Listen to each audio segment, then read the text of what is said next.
Well, welcome back to 150 degrees east, and in this video we're going to be looking at the Qing Dynasty Navy from 1875 to 1895, sometimes referred to as the Imperial Chinese Navy. The Qing Dynasty had a long history of naval operations, but prior to the 1860s the Chinese Navy had consisted mostly of relatively small vessels that operated in littoral waters and riverine environments. Such was its weakness that when in 1853 the Taiping Rebellion captured Nanjing on the Yangtze River, the Chinese government turned to the British to help regain control of the city. This was provided by the so-called Vampire Fleet, so named because it was a fleet under Chinese command to be used against the Chinese themselves. Well, the Vampire Fleet was made up of 7 steamships under the command of Captain Sherard Osborne. Now, Osborne reached China with his fleet in 1863, but the endeavour quickly fell apart due to a dispute over how command and control would be exercised. That led the Qing dynasty to decide that it needed to establish its own modern navy, and the Jingyan shipyard in Shanghai was opened in 1865. Things were moving along relatively slowly until in 1874, a Japanese incursion into Taiwan exposed just how vulnerable China was. The government promptly decided to establish 4 fleets. The Northern Sea or Beiyang Fleet to defend the Yellow Sea, the Southern Sea or the Nanyang Fleet to defend the East China Sea, the Fujian Fleet which would cover Taiwan, and the Canton Sea or Guangdong Fleet to defend the South China Sea. We're going to look at each of those fleets in turn. First of all, the Beiyang Fleet, it had the highest priority because it covered the capital Beijing, and there was a lot of politics going on there, as you might imagine as well. The core of the Beiyang Fleet was made up of major warships ordered from Britain and Germany. First of all, there were 2 ironclad battleships, the Dingyuan and the Zhenyuan. They were 7,790 tons displacement, 94 meters long, could do 15 knots, and the main armament was 4 12-inch guns, breech-loading guns, with a secondary armament of 2 150mm breech-loading guns, and their armour was 14 inches. So these were substantial battleships in their day. Now these were built on the Baltic in Germany, and in 1883 and 1884 respectively, and they sailed to China where they were commissioned in 1885. Well, in addition to those 2 substantial battleships, the Beiyang fleet had 8 cruisers, a mix of protected and armoured cruisers. First of all, there was the Chaoyang class cruisers from the United Kingdom, ordered in 1881. These were only 1,350 tons, so not armoured, could do 15 knots, had 2 10-inch guns and 4 4.7-inch guns. They were the Chaoyang and the Yang Wei. Secondly, in 1887, they ordered 3 German and 2 British cruisers.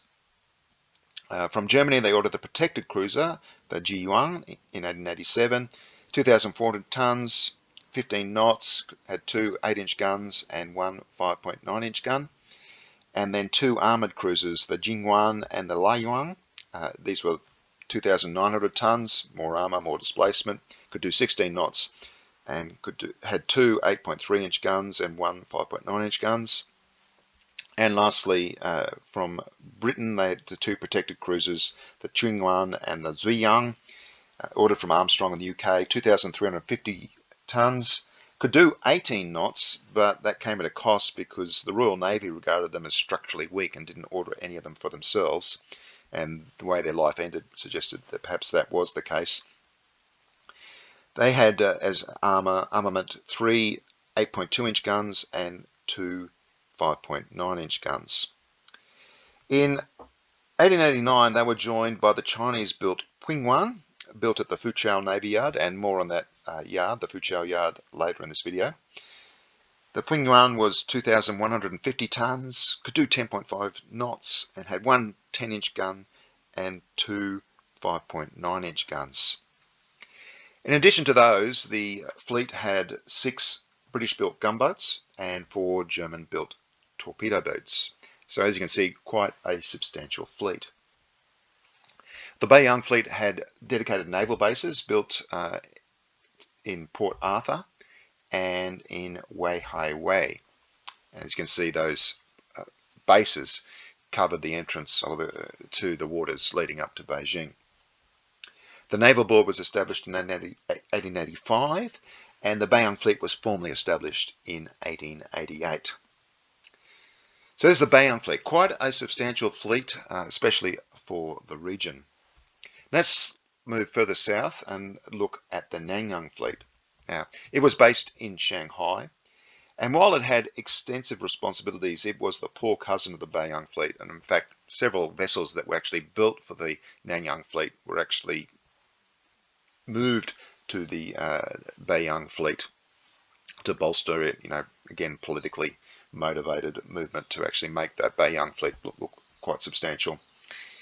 But it was the poor cousin, and in the 1880s it only had 2 unprotected steel cruisers, the Nanchen and the Nanrui, built in Kiel in 1884. These were 2,200 ton displacement, could do 15 knots, and were armed by Armstrong in the UK with 2 8-inch guns and 8 120mm or 4-inch guns. There was also the Kaiji, a composite cruiser built at Foochow in 1884, roughly 2,000 tons, could do 15 knots, had 2 8-inch guns and 6 4-inch guns. And then there were the composite sloops, the Kangyi and the Changqing, also built at Foochow, of only 1,200 tons, and these had muzzle-loaded rifled guns as their armament, so pretty basic. 1 7-inch and 6 4.7-inch guns. And lastly, there were the wooden steam frigates Haijung and Yuyan, substantial displacement, 2,800 tons, but old technology, built at Shanghai, 12 knots, 2 210mm guns and 4 150mm guns from Krupp. The fleet also had some elderly, locally built gunboats. As you can see, compared to the Beiyang fleet, pretty basic. But it gets worse from here. So let's move right to the south to the Guangdong fleet, based in Canton, basically Hong Kong. This was the smallest of China's 4 regional fleets, had minimal involvement in the Sino-French War in 1884, despite being the closest to Vietnam. It did do a show the flag deployment into the Tonkin Bay early on, but then they retreated back to Canton, and the French came and blockaded the harbour, and they made no attempt to break the blockade because they just would have been blown to smithereens. Later on, there were several ships committed to the Sino-Japanese War in 1895 when they had something more substantial to commit. But initially, the fleet was made up of 7 wooden and composite steamers that had been built in Britain and France and were purchased in the 1860s to deal with pirates. And then also in the 1860s, the fleet acquired 2 British gunboats that had been involved in the Second Opium War. So that's an interesting sort of dynamic, isn't it? Buying gunboats from the Royal Navy after they'd just enforced their will in the Opium War. But this all predated the Guangdong fleet being established as one of the 4 fleets in 1874, because following that in 1881, they acquired a new 440 ton gunboat, the Shanghai from Armstrong in the UK, and 5 composite 150 ton gunboats were built in the Canton dockyard.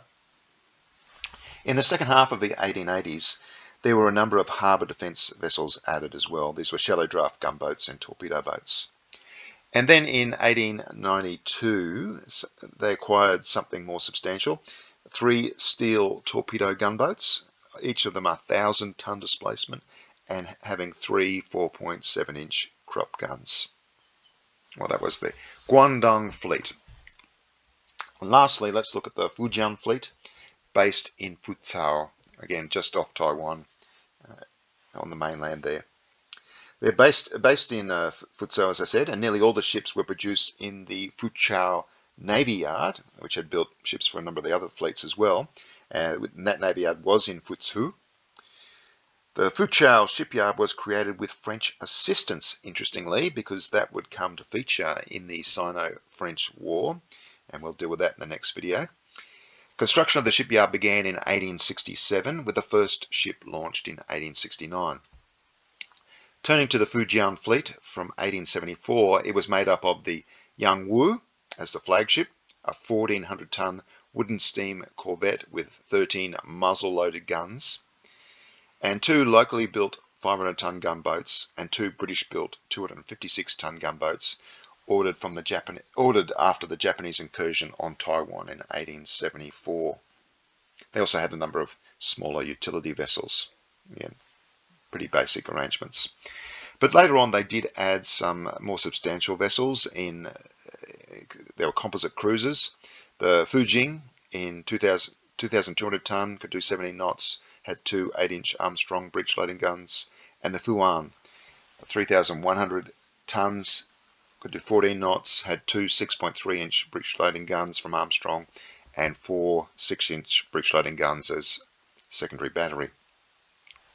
Well, such was the state of the Qing Navy in the lead up to the French Sino War of the 1880s and the Japanese Sino War of the 1890s. The next 2 videos will look at those conflicts. But for now, farewell from 150 degrees east.